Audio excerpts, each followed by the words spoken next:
Hey, Bill, this is going to be a really, really fun episode that we have.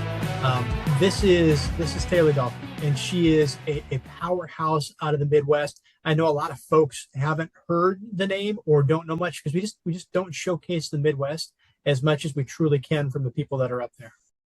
Yeah, man. But that's now because after this interview, Taylor Dahlke is going to be a name that most people are familiar with. She has an amazing story. I am so excited about it. Please meet Taylor Dahlke. It is so great to see you today. How are you? I'm doing well. How are you, Coach Bill? I'm good. I'm excited. I told Andy about you. I have the pleasure of coaching you. I know you used to spend some time with Kevin when you were at another company. So there's some familiarity about you within our coaching organization. But Andy and I are just both very excited to hear from you today. And what I want to do is immediately just jump into, like, for somebody that doesn't know Taylor, and there's going to be a few out there, if you were to sort of describe your current reality right now, mom, like, let's start there. How many, what ages, and then maybe just volume. Just, at the time that we're recording this, it's just before President's Club, mid-March. Yeah, just love to hear those answers first to tee it up. Yes. Okay. Well, I am a mom to three kids, four and under.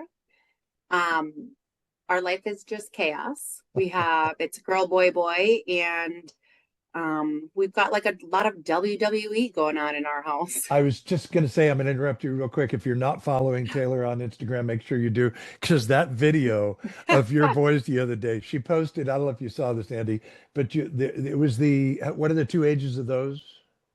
Three and just turned one. So the 3-year-old is like pounding on the 1-year-old.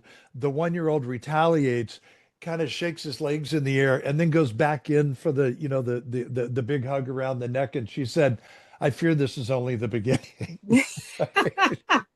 Pretty funny. Like I'm convinced, and I don't know how this happens, but it is the 1-year-old's mission in life to mess with the 3-year-old. It will probably always be like that. So, Right. I and fear Doesn't you're right. change. right, and your daughter's how old? She's four. Okay, wow. And she's going to be mini mom as time goes on. That's kind of how that usually works. 100%. Interesting. Yeah. Yeah. There's a So, lot of wow, spice going on in this house. no doubt. And, you can make the argument that that alone is a full-time job.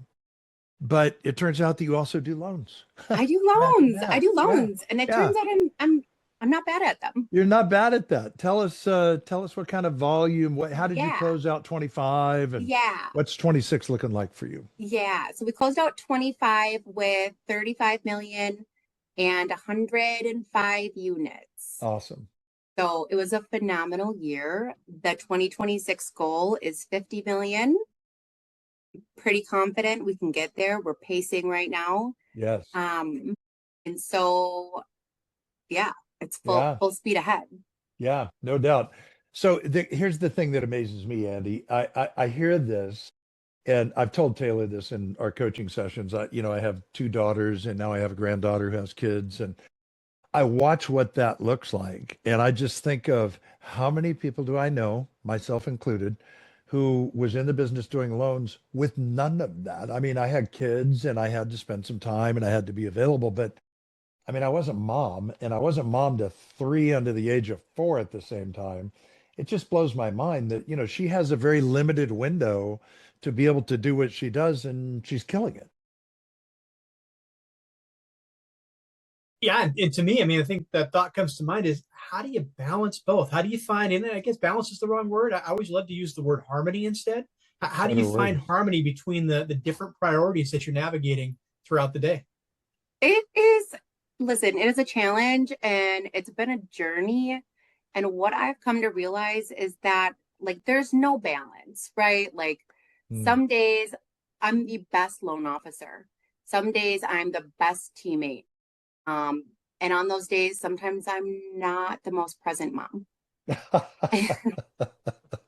But some days I'm a very present mom. We're doing all the things, we're doing all the crafts, and sometimes I miss a phone call. Hmm. So there's not an equal balance. But Yeah. what I have come to embrace, and I think that this really showcases authenticity, and makes me a real person, is that I'm not afraid to pick up the phone with my kids in the background. If Smart. I'm cooking dinner at night and I've got a kid on my hip and somebody's calling me at 6:30 because they need something, that's fine. I'm more than happy to take that call and we're going to talk through it. Um, just ignore what's going on in the background. And people love it. People love it because so many people live this life too. They get it. For sure. And honestly, Yeah. they're just happy I'm talking to them at 6:30, 7:30, 8:30. Yeah, Yeah. it definitely helps you stay authentic in their eyes, right? That you're real and that you're, that you show up as you show up. It's a Yeah, beautiful thing. exactly. Yeah. And you know what, like many of us are in similar seasons. And, I've got clients who now have grandkids. I have clients that have nieces and nephews. I have clients who have kids the same age as mine. And it's just another place for us to connect. So good. So good. I love that. I love that last line. It's another place for us to connect because the very fact that you posted that on Instagram is an example of this is my life, this is my reality. And you could be talking about what's happening with rates, the 10-year treasury, why 20% down is a mistake. Like you could, and you may well do all of that, but that stuff those are the things that connect you with people as a person. So I love that. And I love that you do that. Take us back a little bit, Taylor. There was a moment in time, and I don't know this because I've never asked you this, where you said, I think the mortgage industry is for me. Like when did that happen? Oh my gosh, I love this question. Okay, so backtracking, I'm in the suburbs of Milwaukee now. I Mm, grew up in a very small town in central Wisconsin, population of 127 people. that's There's very a, small. it's Yeah. pretty small. Yep, there Yeah. was a bar and a church. And no, Separate I'm not done buildings. yet. It Okay. Okay. was only open on Christmas and Easter. Oh my goodness. Oh Um, my goodness. So I went to university.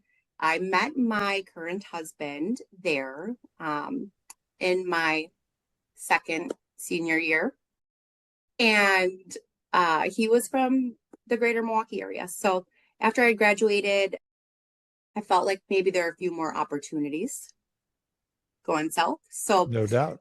I moved down here. Had started working at a bank, um, and it was fine. It was great. I was on a great trajectory plan. I was in the branch management training program there, but it just didn't feel fulfilled. Like Mm, I was clocking in, clocking out. I wasn't doing something that was really like just fueling my insides. So, yeah. and I had bartended and waitressed my way through um, high school and then college, and then I was still actually working my side gig while I was working at the bank. Um, and it was at my little side hustle. I was waitressing, and one of my regulars was a branch manager for a mortgage company. And, she asked me to get coffee with her, and I signed a contract 2 weeks later. I was like, I "What?" love this story so much. I was like, "What do I have to lose?" Wasn't married. I didn't have kids. I thought I had responsibilities then, but Yeah, I right. didn't. Of course. Um, and I still had my side hustle. So I was like, Yeah, well, if it doesn't work out, I can always find a job in banking. It'll totally. be fine. Totally. Um, and I've always had grit. I've always Yeah. had drive. I like to be good at what I do. Yeah. Um, and so I just went full speed and I hit the love that ground so much. running. So that first year, I was really disappointed in my production, but I had closed 26 units. And I was like, First year. man, that is not good. So that next year, that was for 5.9 million. My Mm, loan amounts have increased a little. But that next year, I closed 20 units for or I'm sorry, 99 units for 20 million. holy cow. That was a jump. It was a jump, yes. But I also had, you know, this is my career. I've got to Yeah, I'm going to make it or I'm not. And not is not an option. come on. I love Yes. this. I saw an I opportunity to change my life, change my future family's life. Um, and I knew that if I worked hard, I could have that. so cool. And in doing that, I have never felt so fulfilled in being able to truly change clients' lives, look at money from a different lens, Yeah, man. look at building wealth in a way that people maybe haven't thought about before. Mm, Um, and so, yeah, I felt like a piece of me had been missing, and mortgages is surprisingly where it was at.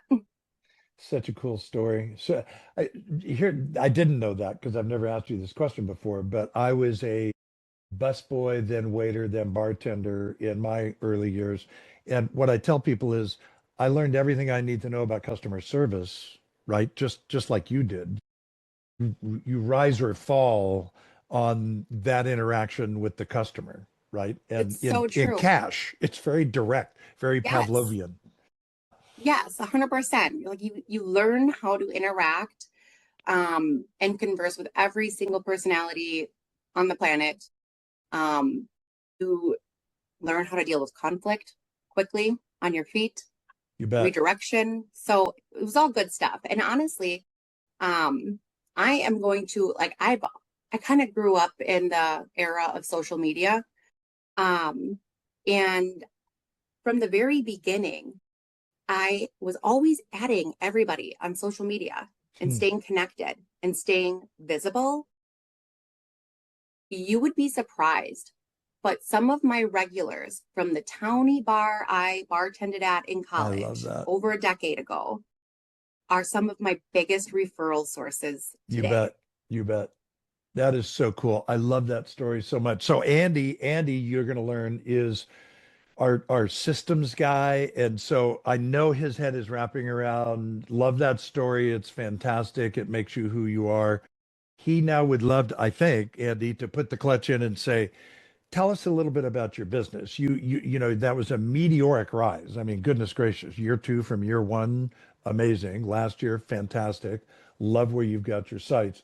I think Andy would probably like to know, tell us a little bit about where that business comes from beyond just those old connections that continue. Am I right, Andy? Would that be a good Well follow-up? said. Yeah, actually, absolutely. That for sure. And then talking a little bit, because you're talking about your sphere of influence, right? So most people getting started are worried about not having a database. You jumped in and worked with your sphere of influence to create that database. So I'd love to hear. Yeah. Okay. So I think you're going to be very interested in this too. So the first thing I did when I got into mortgages is I was getting married that year. My sister got married that year. We have a huge family, grew up in small towns. So, everybody. I took, I combined our wedding invite list and Wow. I sent out, I wrote, I remember I typed it up on a Word document, a letter to everybody. I ordered magnets with my business card on it, and I sent them to everybody Love it. I knew. And I still see those magnets on some people's That's so refrigerators. cool, That is right? awesome. I love Well it. done. Um, yes. So that was the first thing I did. And then I really just started marketing myself all over my social media channels. Yeah. And I will tell you, every year I track where all my business came from and who referred it. And then I categorize it by the different pillars. And Hmm. in 2021, when rates went up and things started to get a little shaky in the mortgage industry, Totally. um, I believe it was the very next 21 or 22 when I categorized where my business came from. Mm. 66% of it came from my social media. Wow, Taylor. So I really want people to just pause on that for a second. So this is a young woman. I don't want to guess your age and I won't ask you for it, but I think we can all assume that you're under 50 and over 20. And Yes. so your generation lives there naturally. My guess is you, like my granddaughter, when you're typing with both thumbs, it's still like smoke's coming out of your keyboard. I'm usually like, so, but you've grown up with the technology, right? This is the way that you're used to connecting. 60, did you say 66%? 66%. That's mind-blowing to me. And yet I hope enormously encouraging to people, particularly those, Taylor, that are listening to this saying, yeah, I really don't have time for that. Or what I hear a lot, Andy, I wonder if you hear this too. I can think of two clients recently that said, I just don't like social. Like I don't like what I see there. And I know how I respond to that. But Taylor, I want to ask you that question. Like how do you embrace social media? I realize you have from the beginning. You've grown up with it. But how would you answer that LO that says, yeah, I really don't like it. I don't like what I see there. What would you say? Yeah. Okay. Well, a couple of things. Like I would want to know what don't they like about it. Mm, Because I'll tell you right now, and what I've posted has changed dramatically sure. over the years. Um, but I know for myself, like I'm not trying to sell you anything on my Right. social media. I am here to educate you, and I'm here to share my life with you, and I'm here to connect with you. So I'm not very, very rarely will you see me post like something to do with interest rates or So good. Yeah. something to do like with a specific loan program. Yeah, Like that stuff is cool. That stuff is great. And I'm not saying I never do it, but that is not the point of for sure. what I'm doing on social media. Yep. A lot of that, like a lot of where those leads, those clients come from too through social media is me staying top of mind. Mm, What I would never want, and this has happened when I've gone a little quiet on social, um, I would never want somebody to not reach out to me because they forgot I was a loan officer. for sure. So I've had like I had a client that closed last year. I went to college with him. He never posts. I never see anything. And all of a sudden he popped up in my DMs and said, "Hey, I'm we're thinking about buying a house. Like I see what you're Wow. doing and I would love to connect." And they live 5 hours away from me. It's amazing. And that's just one of like Yeah, dozens yeah. of stories throughout the No, of year. course. That's It's a so great good. example of mind share marketing, right? I mean, that's we teach a lesson in our course 75 hard, and it's all about exactly what you're doing. It's about just trying to stay top of mind because our problem isn't prospects. Prospects are around us. Our problem is timing. And people just show up in our DMs when we make sure we're not the best kept secret out there, when we just stay top of mind for people. So I love that. I love what you've done there. Yes. And going back to 2021, here's the thing. That was a year when so many loan officers were being forced to exit the business Mm, because business was hard. There's sure. no denying that. And when I looked back, only 22 of my closed units that year came from my realtor partners. Oh man. If my Yeah. business had solely depended on my realtor partners, I don't know if we would have made it through that year. Yeah, that is so important. Man, I want everybody that's listening to this to maybe just stop and cogitate on that for a moment because that is so important. And to your point about the number of people that left, those that were, let me rephrase this. If Andy and I were doing a seminar for 100 LOs anywhere in the country, and we asked them, hey, where does most of your business come from? We will always hear, always realtors and database. That's what every single LO will say. There will be a few that will add in, I've got a financial planner, I work with builders, whatever. But for the most part, it was realtors. And so you're right, when the bottom fell out of the market and suddenly real estate agents who had put together a business plan based on, 2 units a month, most any realtor anywhere in the country, 2 sales a month is fantastic business. And it was March 12th, and they had sold one home. They're rethinking everything they do. Lenders are calling them, asking them for leads. They don't have leads, right? So to your point, having a diversified lead source is just a really strong strategy. So you guys use this to challenge yourself, and feel free to reach out to Andy and I, anyone on the coaching team. We can help you put together a plan that will never put you in that position, so that if that realtor retires, if the market shifts, it doesn't matter, because what Taylor is describing here is from really day one, when you were sort of out among the workforce, those connections, those relationships have, by and large, moved with you because you've been deliberate about staying in touch with them. Yeah, 100%. And it's not, I add most of my clients on social media after we've pre-approved them. Yeah, Um, for sure by the time they've closed. And it's not just them. It's not just so that they remember me for themselves. They get to see my stuff and they remember my name. Like of course we reach out to our database and our past clients, but what about when you've had 6 months in between reaching out to them and their totally. sister or brother are buying, or their cousin or their coworker, and they just can't remember your name, Mm, right? I try not to fall into that trap, because if you can good for see you. me, if I'm staying visible in front of you, then you hopefully at least remember my name is Taylor. You bet.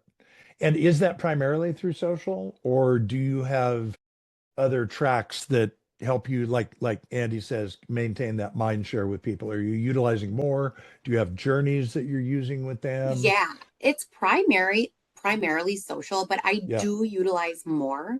cool. And I do utilize I use the Reach app when Yep, I want to do just direct texting.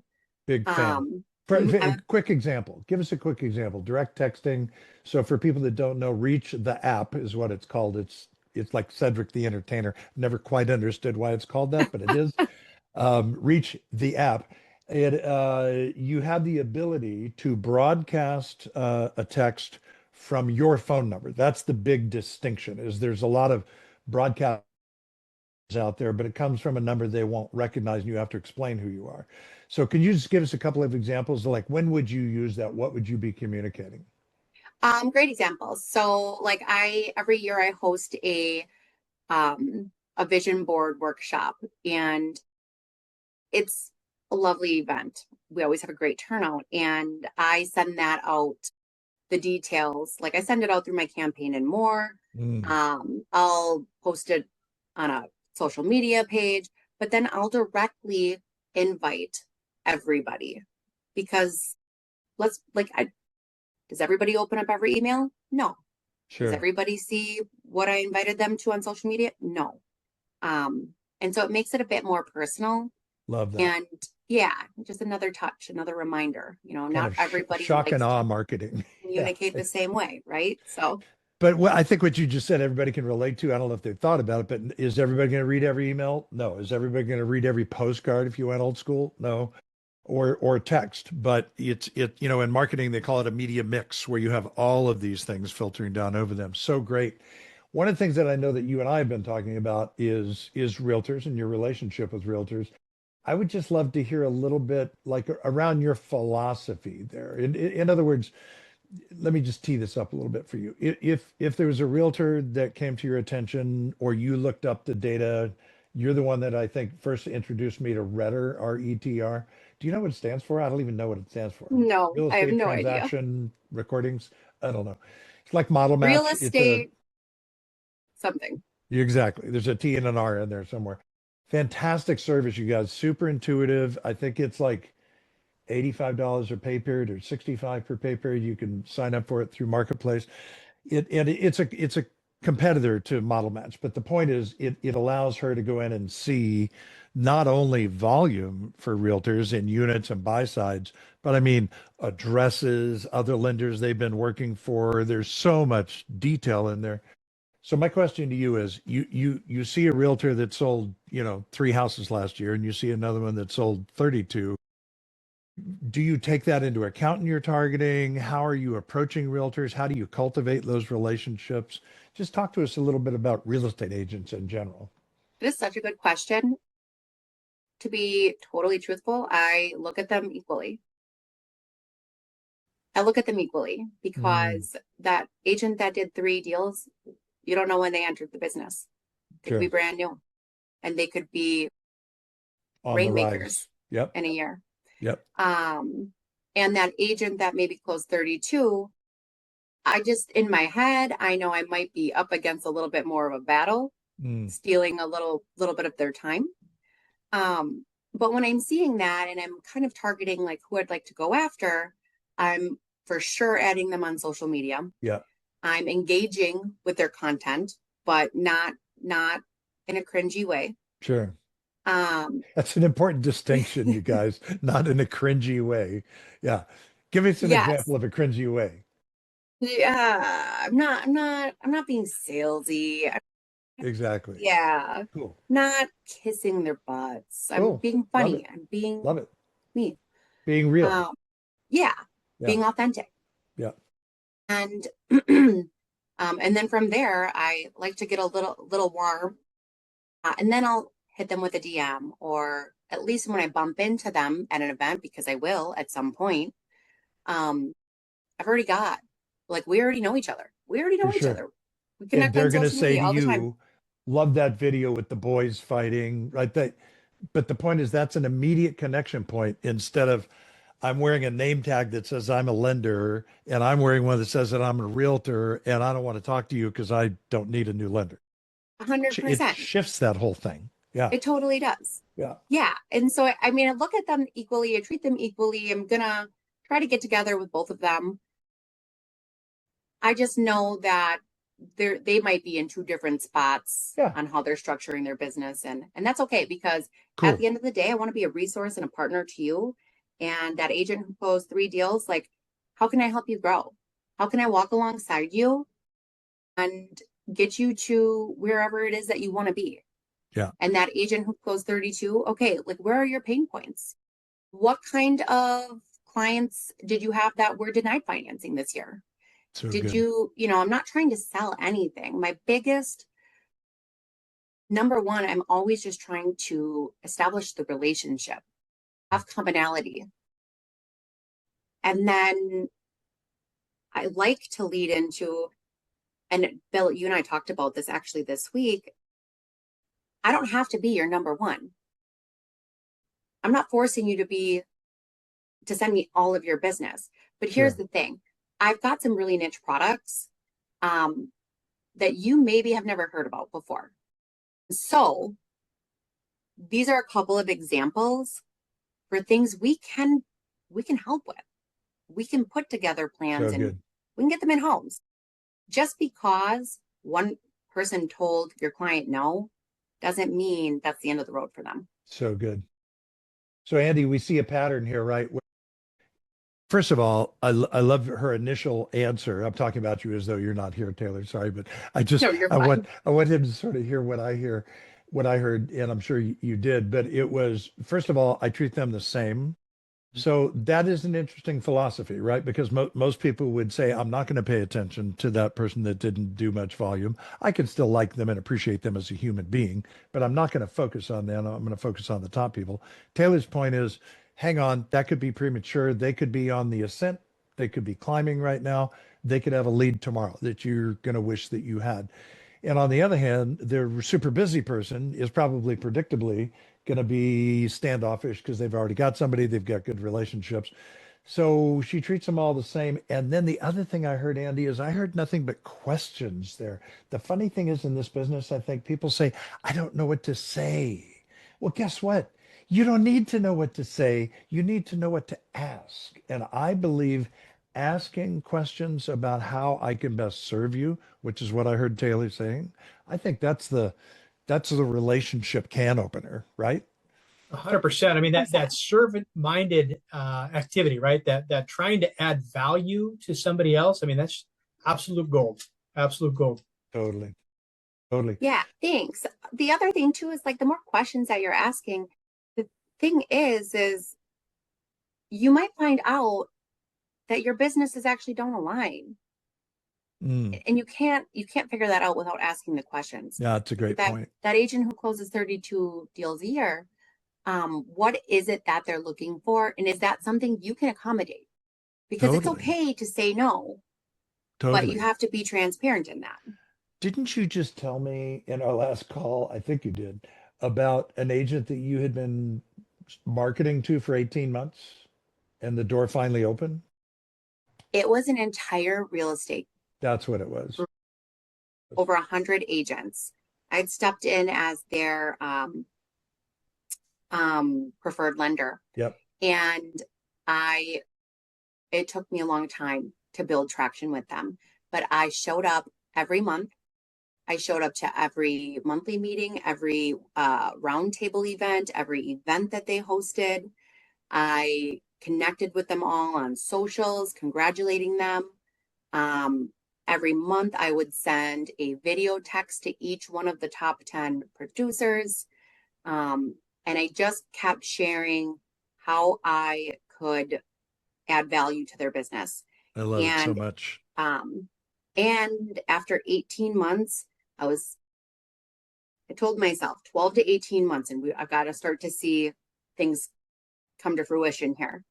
And at 18 months, the floodgates opened and the business started pouring in. Come on. And it just took consistency. Yep. At that point, a lot of people, and I feel like this about if you're going to commit to something, you got to go all in or don't do it at all. You can't just be their preferred lender and never show up and never engage. I mean, who cares, right? Like they're just going to find somebody else. Oh, man, so look, I got to wrap a ribbon around this, and it is these three words: assume the relationship. That's what Taylor did. She, with this organization, and I had totally forgotten. I remember, of course, the real estate organization. I had forgotten that was the 18-month gestation period. By the way, did you know that rabbits, is going to sound so random, but it's just, we're looking at Easter, and I just learned this yesterday from someone who has 18 rabbits in their backyard. Their gestation period is 35 days. 35 days. And they have two uteruses. Just thought I'd share stuff you didn't know. Aren't you glad you came here? Who knew? Yeah. Fun fact. Yeah. Andy probably knew. He's got all kinds of critters. He knows. That one I did not know. That's a new fun fact for me too. Little nugget for you. Yeah. Thanks, Bill. But look, here's what Taylor did. She said, if you heard her, it was like, I showed up at everything. I liked, commented, DM'd on social. She assumed the relationship. In other words, she had already decided, I know this is just a matter of time. They just haven't figured it out yet. And then suddenly they did. So to wrap this thing up, I would love to know what you see down the road, Taylor. And I realize this is a tough question for you right now because you're so in the middle of it. But, these kids are going to be 8, 10, and 12. They're going to be tweeners. They're going to be teenagers. They're going to go to college. There's a whole beautiful path out in front of you right now for you and your husband. What do you see a year, 2, 3 years down the road? I know we're looking at 50 million for 26. What does that mean for you? Does that mean, I don't know, is there a charity that you support? Is there a secondary business you want to open? Do you want to buy a vacation property? Like, what does your life look like down the road? Such a loaded question. And well, you do dream board planning sessions. I do. Yeah. Okay. So I don't know. And here's why. Because if you would have told me 2 years ago that my goal this year would be 50 million, I would have said you're crazy. Right. Sure. But then I built the systems and I built the team that can support hitting those goals. Yeah. And maybe I'll blow 50 million out of the water this year. Maybe 75 will be my goal next year. But the most important thing, and I always like to revisit this, is I love mortgages. I love my job. I love my clients, but I'm mom number one. You bet. And and could my goal be 200 million next year? Maybe.